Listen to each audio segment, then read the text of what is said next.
Hi, this is Boyd Hendricks, and this lecture is the introduction of innovation. The first sheet here we see is an example of a full innovation process and the role of knowledge management in that. It's important you understand the steps of this general innovation process and that you know them by heart, that when we discuss them during the lectures, that when we talk about a certain stage, that you know where we are in the system.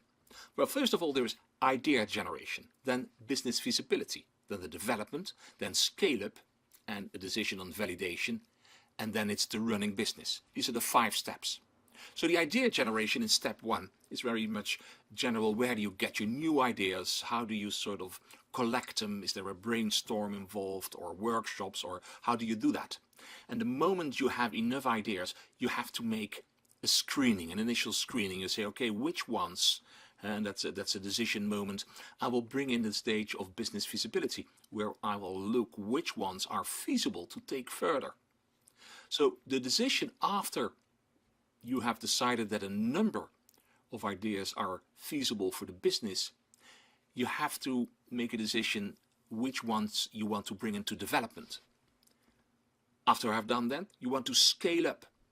And scale up also means that you have to see if you can scale it up at what costs and if it's still feasible. And then you launch it. You say, okay, now I've made it scale up. I made sort of an environment, if I can see if production is running on a larger scale, if there are any complications, if I can buy myself enough rough material, if the market is ready for it. All that sort of research is done. And then you say, all right, let's go for running business and let's monitor it so that we can do a final review. Now, very important are 2 things if we look at that in respect of knowledge management. First of all, hardly ever in a more sizable business, the people involved in the idea generation are still connected to that same innovation the moment it starts to scale up and become a running business. They're simply not there anymore. And what you see is that in between these phases, it is very difficult and complex to bring over the right information, to understand who are involved, what the decisions were based on, etc.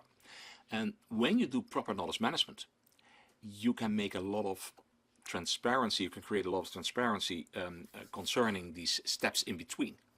So then you know, all right, these are the people who were involved in the previous step, this is the documentation, we actually did a knowledge debriefing, and now we know on which points we decided to go ahead with this and which were our concerns. So that's important. You not only transfer the knowledge straight to the people in the next stage, but because you do knowledge management, you also put them in a sort of a knowledge base where for people further on in the innovation process always can reach back to the previous learnings, the earlier stages. Now, also you must realize that the moment you involve social media in this process, things can become much smoother, much easier. You can reconnect with people from earlier stages in innovation much quicker. You can look back on dialogues around certain decisions rather than browsing into somebody else's email, which is a bit odd and hardly done. Where you use social media, the moment you are going back to blogs or online discussions from people involved in earlier discussions or decisions, you can actually see what the dialogue was about and decisions were based on. These are important things. Innovation itself is based on 6 stages. We're looking at planning, pipeline, process, platform, people, and performance. And yes, there are 6 P's, so some of the words we specially use, so it's easy. 6 P's. You do innovation? All right, tell me about your planning, show me your pipeline, let's look at the process, what platform are we using, which people are involved, and how do we measure the performance. So let's quickly go through them, because they are actually important. Number 1 is the planning. And with the planning, you look at 3 different things. You look at existing resources and skills, at the addressing of key issues or crises. You look at new resources, capabilities, ideas and leadership, and let's see how that works in that planning. So what I normally do is that I make a matrix. In that matrix, on one side I put products and services, and on the other side I put markets and customers. For the products and services, I look if I use new capabilities or modified, I developed existing processes, or just I look at current stuff like process improvements, and is that all I'm doing? For marketing customers as well, do I look at just improvements of my markets, new definitions of the same market, or do I develop the market, or I'm actually looking at new capabilities? Now, this is very complicated, because if I then do things new on the side of products and services as well as markets and customers, I'm looking at new business development, or when it becomes all new, I say now we are making serious strategic changes. So normally I plot all the different initiatives of innovation in this matrix, and I can see when they are in a green area, I'm now using a lot of existing resources and skills, I'm actually not at risk, it's easy, the knowledge is there, I don't have to learn anything. But if I move into areas of new capabilities, I have to become more active and I have to see what I have to modify or extend. And then finally, when things are really new for me, I must think of new resources, new capabilities, new ideas, new leadership, and I must even think, is this a real strategic change for my business? And is that what I want? Do I find it worth the risk? Now the next thing is the pipeline. There are two different pipelines for innovation. So one is the internal pipeline and the other one is the external one. Let's first look at the internal one. The internal pipeline has three levels. It's the annual business planning process. It's important, so every organization has one, and it's easy to connect to this annual business planning process. So where is it documented? Where can I find it? Let's have a look and let's see in timing when the pipeline actually is producing, kicking off certain projects of innovation. Second level, they do focused innovation workshops. Often these are themed or structured. Some departments have it, others don't. Get involved, do understand when these innovation workshops take place. Maybe you can participate, maybe you were allowed to read their minutes, have an understanding what was decided upon, which ideas passed along, what was the agenda, etc. More complicated and most creative one is the ad hoc day-to-day activities. Suddenly people within a certain discipline do something with new ideas, and it's difficult to find when, where and how. The third one, hard to get by, difficult to understand to what extent that is happening and what ideas are actually born from that. Now externally, the pipeline is even more interesting. Use is scanning. It's a systematic approach to the analysis and evaluation of an external and competitive environment. And they're looking outside to see what is happening and what they can do with it for their innovations. For example, quarterly reports on trends in political change, economic change, technology advancements, environmental trends, etc. Now, very important is a change from closed to open innovation. What you can see here is a graph from Chesbrough, which he made for Sloan Management, and he did that in 2003. In that time, it was hot news. By now, most organizations do have open innovation. What does it mean? In the past, and also still today, but the more traditional organization did have closed innovation. That means they had their own pipeline. They did their own research project and developed it into real projects and brought them into a development towards products for or services for the market. But nowadays, they are much more relying on other people's research, which they buy. Or maybe if they have an innovation, the innovative thought, a brainstorm, and they come with sort of a concept, and they know this concept is not right for themselves, they might set it off and bring it into a new market via a new channel where somebody else runs with it. Let's look a bit further on the external pipeline. How to do open innovation. So you identify specific area, and on the moment you have your area in the picture, you identify potential partners. You calculate, you look, you research the risk you might run. You try to protect your intellectual capital as much as you can, and you define the contribution of each of the participants, because they not only are going to try to contribute as little as possible, but they want to have a larger share as possible in revenues and rewards. So the fun is, of course, to look a bit at both and to say, well, these are our participants, we're going to join us in our open innovation, so let's see what they actually contribute, especially in thinking power and experience, in brain force, in number of people, patents, markets, own channels, etc. And then we agree on a share. Number 3, that's process of innovation. We already looked at one process. That's very important. So you have an idea portfolio, you bring in new ideas, you throw ideas out, you discard them, and finally you have sort of a filter that says, is this valuable enough? Is it suitable for us? Can we accept it? Is it feasible? Is it enduring? And then you start running with the projects that are left over. These processes are complicated. So here's another one. You initiate. Do you go for it? No. Is the no-go? Out. And then you make a business case. Does the business case give a green light? You start to develop. Is the no-go? You discard it. Maybe you modify your concept till the business case is fine. The same with development. Do you want to validate? No, not yet. You modify it towards validation. And then finally you start to scale up or not. This is the last moment, because the moment you are at the validation, you've put in so much effort and money. When you scale up, it's a lot of effort and a lot of money involved, and you do not want to exit after scaling up. So you do that as soon as you have a feel this is really not worth developing any further.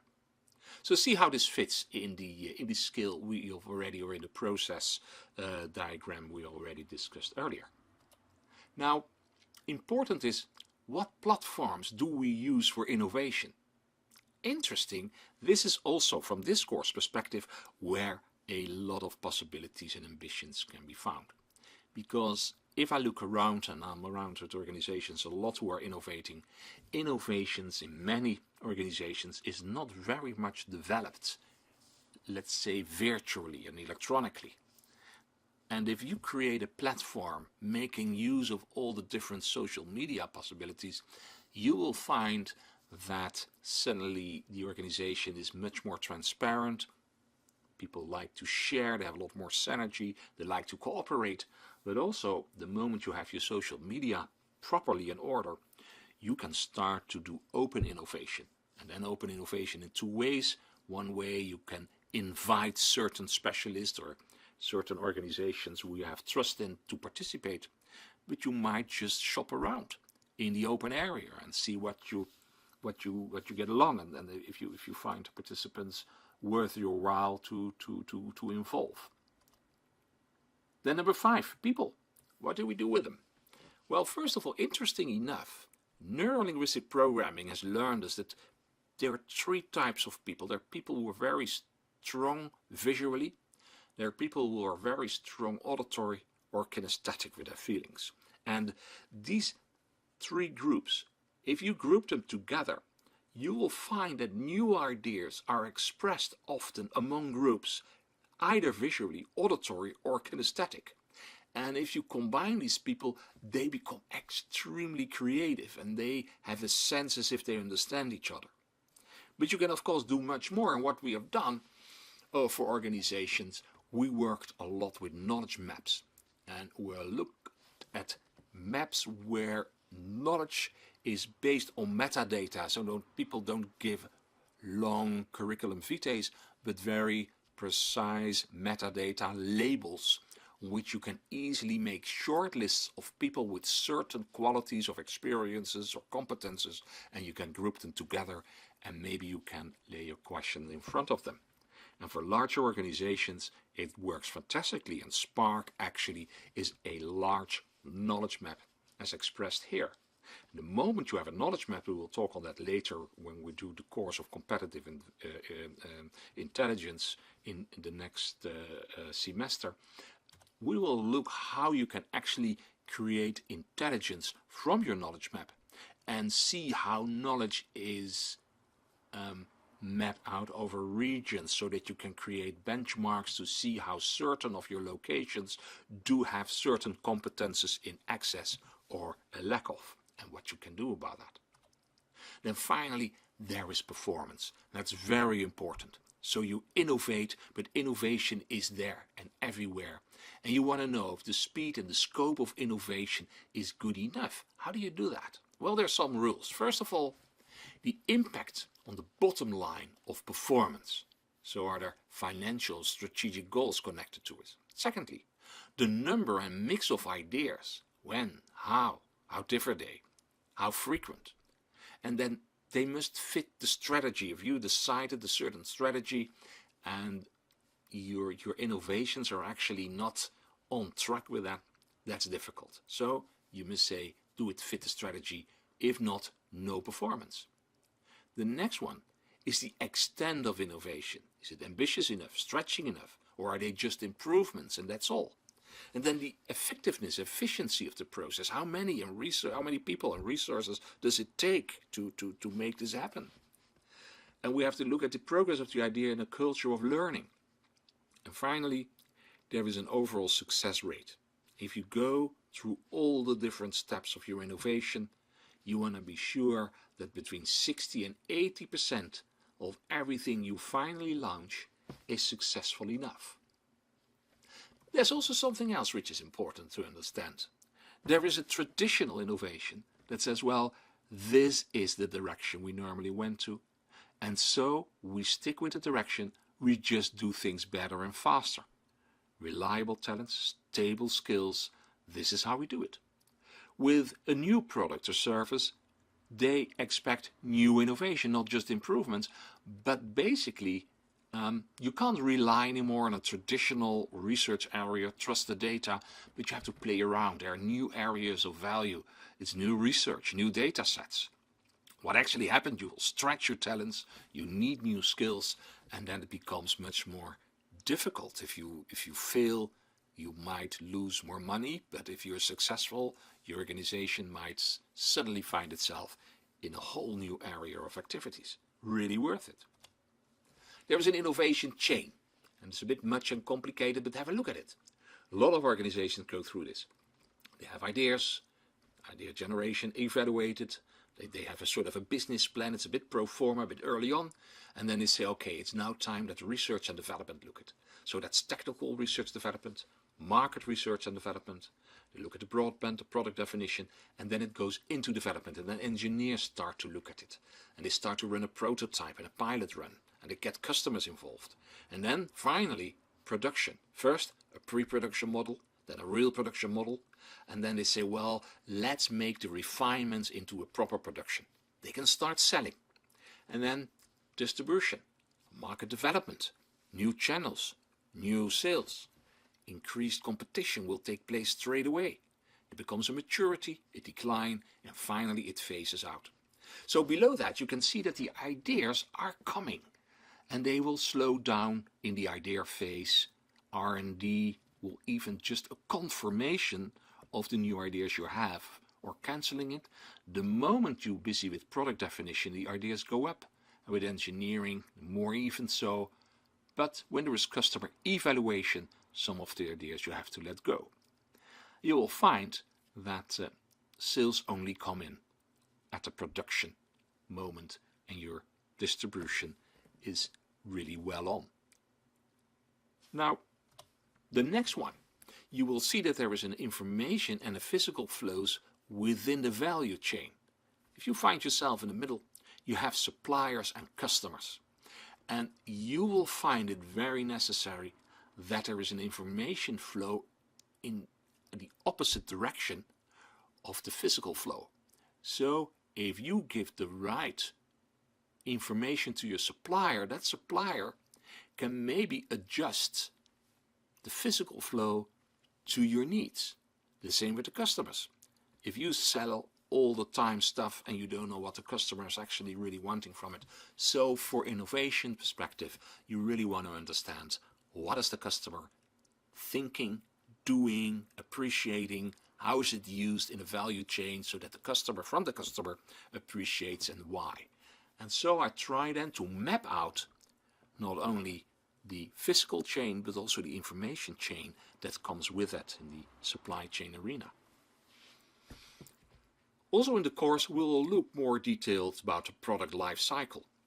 We will look about the level of revenue growth over time. And what we see, and this is very interesting, let's say we have a disruptive innovation, something the market has never seen before. We call that an early market. So we will look at that in more detail, and we'll especially think of what about launching these new ideas. We have a great interest in this first bit, that darker blue, where we see disruptive innovation, the application of innovation, and then followed by product innovation and overcoming the chasm between the early market and the bowling alley. We'll talk about that on length in later lectures. Now, there is an innovation channel. This looks like a complicated picture, and it is. Basically what we say here, the innovation channel in the center are based on ideas and concepts.